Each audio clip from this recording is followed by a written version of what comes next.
We're here in one of my favorite tree stand locations, and it's a big giant white oak.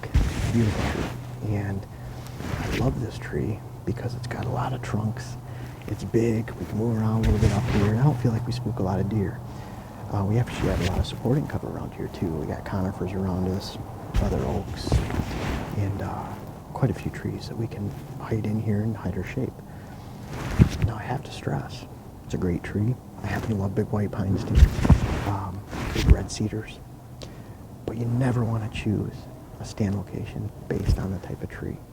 Instead, you never want to sacrifice a great location because you can't find the perfect tree.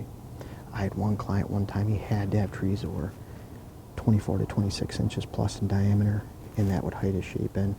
Now, while I can appreciate that, you don't need that much cover. I've shot some great bucks, 4 to 6 year old bucks, out of some very small, skinny, scraggly trees that people would kind of scratch your head, even some of those that sway back in the wind. Bottom line is, we're not hunting on a food source. So you don't have deer that are repeatedly coming into the same location and watch you on the edge of that food source get up and down to where they can pick you off. I find that those patterns repeat themselves. So if deer are looking for stands on one food plot, they'll do it on another on a property, maybe even on your neighbor's property, because they're used to seeing those stands and people around those areas. If you're getting picked off a lot, maybe you're on a food source. Now, second thing, we have a water hole in this area, but those deer really stop in only for a 1 or 2 minute drink, and then they're moving on. Most of the stand locations don't have a water hole. We're just hunting deer that are typically transitioning between bedding and feeding areas, and during the rut between bedding and bedding, or actually on the backside of the bedding area itself. So we're not hunting areas where deer are just stopping and standing and can pick you off. A couple things. If you're getting picked off consistently, don't look at adding more brush, adding more cover to a tree, or looking for a bigger tree. Maybe instead think of moving off a food source, hunting away where from deer are actually congregating, maybe hunt more of a transition area where deer are moving from one stand location to another.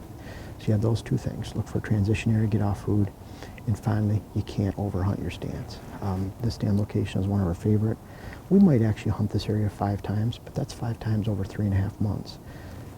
We have 10 other tree stands out here. We have a deer blind out here. By the time we hunt 2 or 3 times in each one of those out of a 3.5 month period, then we're really maintaining a low level of pressure on our stands. Our deer do not look at us. I have lots of footage, even during the rut, of bucks and does going by, never looking up in my stands, and get away with a little bit of movement.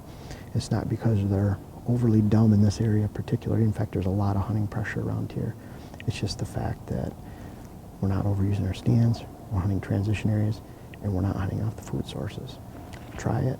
Don't be afraid to use a poor tree in a great spot. Don't sacrifice that great spot just because you don't have a great tree.